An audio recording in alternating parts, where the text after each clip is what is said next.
Question number 14. Shri N.C. Sharma is a chartered accountant. He has prepared the following income and expenditure account for the year ended 31st March 2022. तो NC Sharma एक chartered accountant हैं, तो ये profession में आ गया एक, और इनकम एंड एक्सपेंडिचर अकाउंट बना है। और हमने पढ़ा है प्रॉफिट एंड लॉस अकाउंट बने और इनकम एंड एक्सपेंडिचर अकाउंट बने, तब हम वही सेम फॉर्मूला लगाते हैं, net profit add disallowed expenses less disallowed income.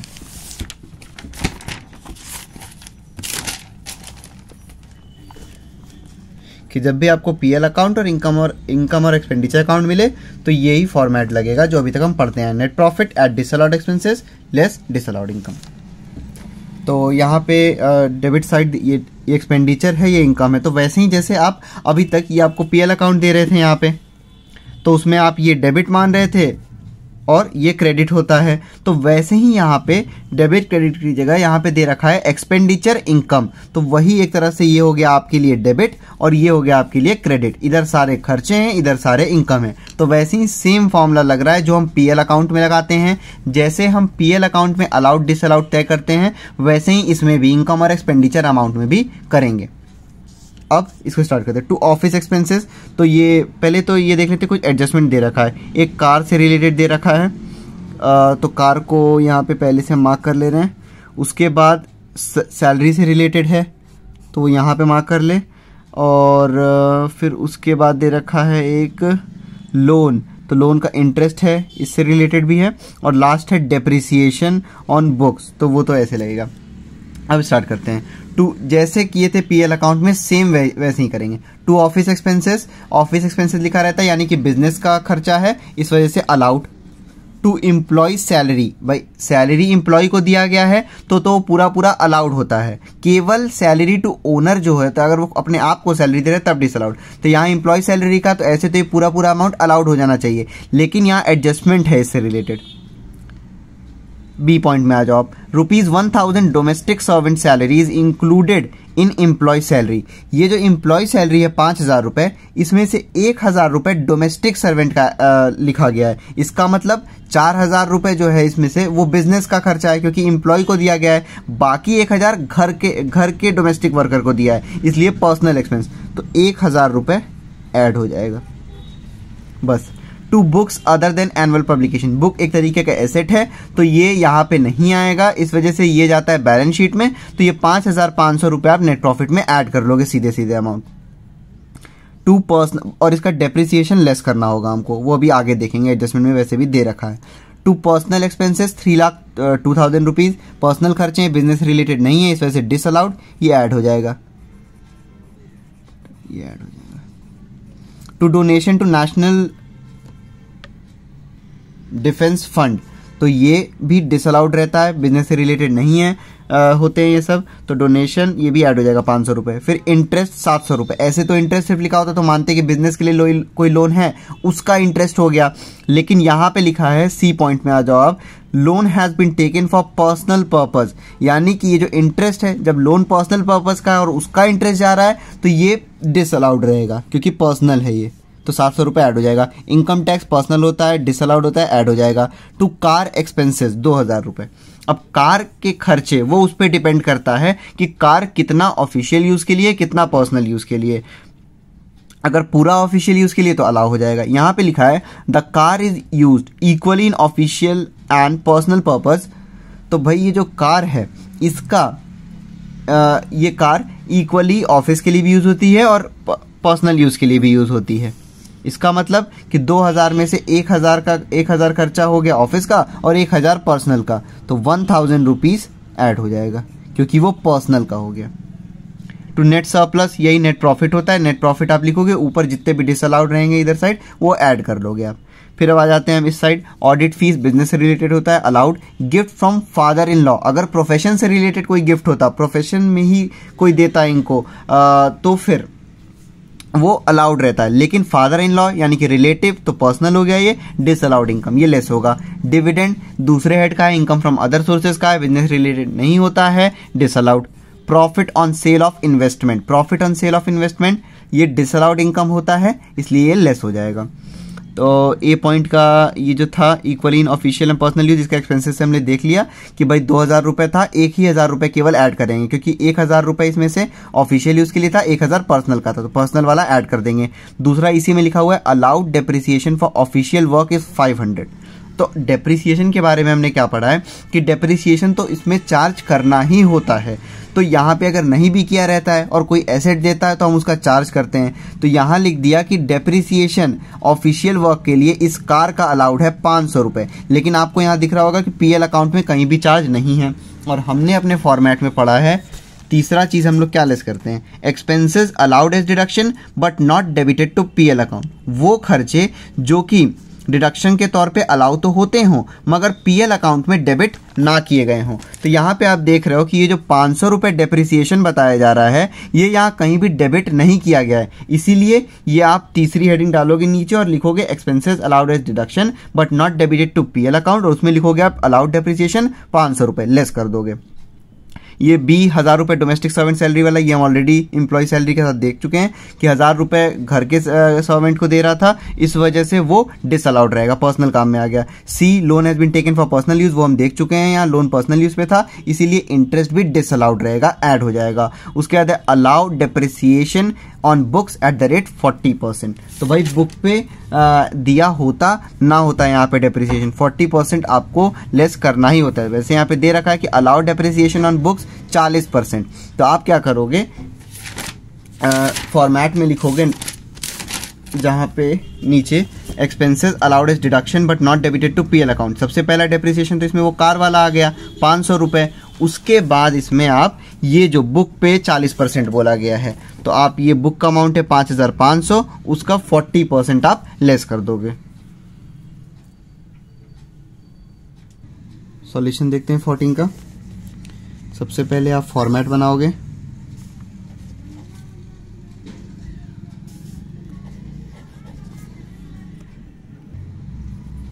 Computation of income.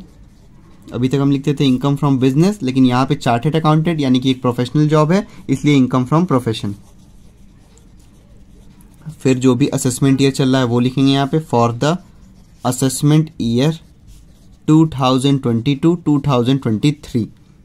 तो यहाँ पे इनकम और एक्सपेंडिचर अकाउंट दे रखा था, हमने पढ़ा है जब पीएल अकाउंट और इनकम एंड एक्सपेंडिचर अकाउंट दे रखा हो या पीएल अकाउंट, तो फिर हम वही फॉर्मूला लगाते हैं, net profit add disallowed expenses less disallowed income.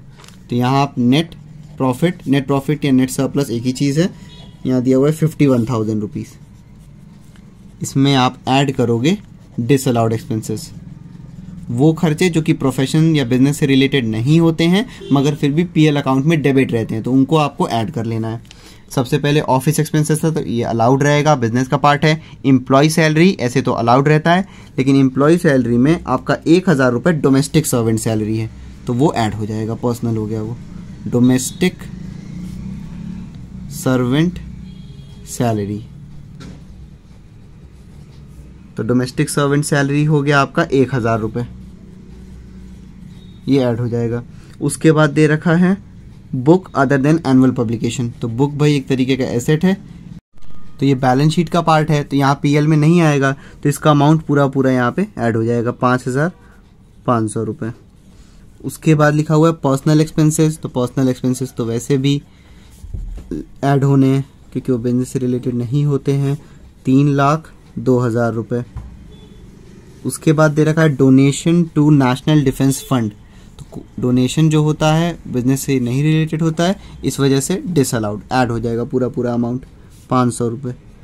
उसके बाद है इंटरेस्ट। ऐसे तो अगर सिर्फ लिखा होता है इंटरेस्ट और लोन का बिजनेस के लिए भी मान सकते हैं, लेकिन यहाँ साफ साफ एडजस्टमेंट में मेंशन है कि लोन पर्सनल पर्पस के लिए था, इसलिए उसका इंटरेस्ट जो है वो ऐड हो जाएगा, डिसअलाउड इनकम हो जाएगा, ये डिसअलाउड एक्सपेंस हो जाएगा 700। फिर है इनकम टैक्स।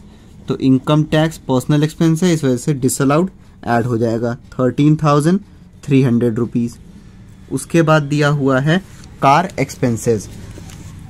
तो कार के खर्चे, लेकिन बताया गया है हमको कि जो कार है वो आधी प्रोफेशनल पर्पस के लिए यूज़ हो रही है और आधी पर्सनल पर्पस के लिए, इसीलिए ये टोटल कार का खर्चा दे रखा था 2000 रुपये पीएल में। तो 2000 रुपीज़ का हाफ अमाउंट आएगा, क्योंकि हाफ प्रोफेशनल के लिए हुआ खर्चा तो वो अलाउ हो गया और हाफ पर्सनल के लिए हो गया तो वो डिसअलाउ, तो 1000 रुपये यहाँ पे आ जाएगा। उसके बाद और कोई डिसअलाउड एक्सपेंसेस दे नहीं रखा है। एडजस्टमेंट वाला भी जो डोमेस्टिक सर्वेंट सैलरी था वो हम ऑलरेडी ऐड कर चुके हैं, और ये कार एक्सपेंसेस हमने ले ही लिया, और कुछ इधर डिसअलाउड एक्सपेंसेस नहीं है। इन सबको ऐड कर देंगे और आउटर कॉलम में लिख देंगे। तो 1000 plus 5500 plus 3,02,000 rupees plus 500 rupees plus 700 rupees plus 13,300 rupees plus 1,000 rupees, तो ये हो गया 3,24,000 रुपीज़। इसको आप ऐड करोगे 51,000 में, प्लस 51,000, तो ये आ गया 3,75,000 रुपीज़। अब इसमें से लेस करोगे आप डिसअलाउड इनकम।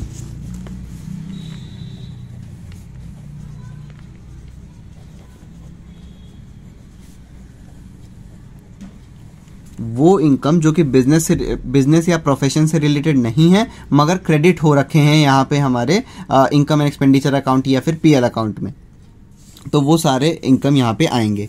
तो पहला ऑडिट फी, ये बिजनेस से रिलेटेड है, इसे अलाउड। दूसरा है gift from father in law. अगर प्रोफेशन से रिलेटेड इनको कोई गिफ्ट देता, मतलब प्रोफेशन का ही कोई आदमी देता, तो वो तो अलाउ हो जाता, लेकिन ये फादर इन लॉ से मिला है यानी कि रिलेटिव पर्सनल, तो इस वजह से ये यहाँ पे पूरा अमाउंट आ जाएगा 5,050 रुपीज़। उसके बाद दे रखा है डिविडेंड ग्रॉस, ये इनकम फ्रॉम अदर सोर्सेज का पार्ट है, यहाँ पे नहीं आएगा, इस वजह से इसको हम ऐड कर देते, लेस कर देते हैं, तो ये हो गया 8,000 रुपीज़। उसके बाद है profit on sale of investment, कोई इन्वेस्टमेंट इन्होंने अपनी बेची है तो उस पर प्रॉफिट हुआ है, तो ये भी पर्सनल मानते हैं, इस वजह से ये डिसअलाउड रहता है। सेल ऑफ इन्वेस्टमेंट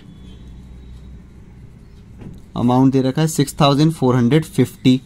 उसके अलावा एडजस्टमेंट में से रिलेटेड नहीं है कुछ, तो पहले इन सबको हम ऐड कर लेंगे।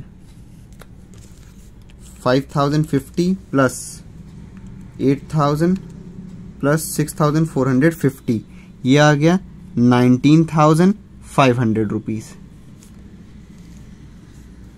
अब 19,500 को 3,75,000 में से हम माइनस कर देंगे, ये आ गया 3,55,500। उसके बाद हम लेस करते हैं एक्सपेंसेस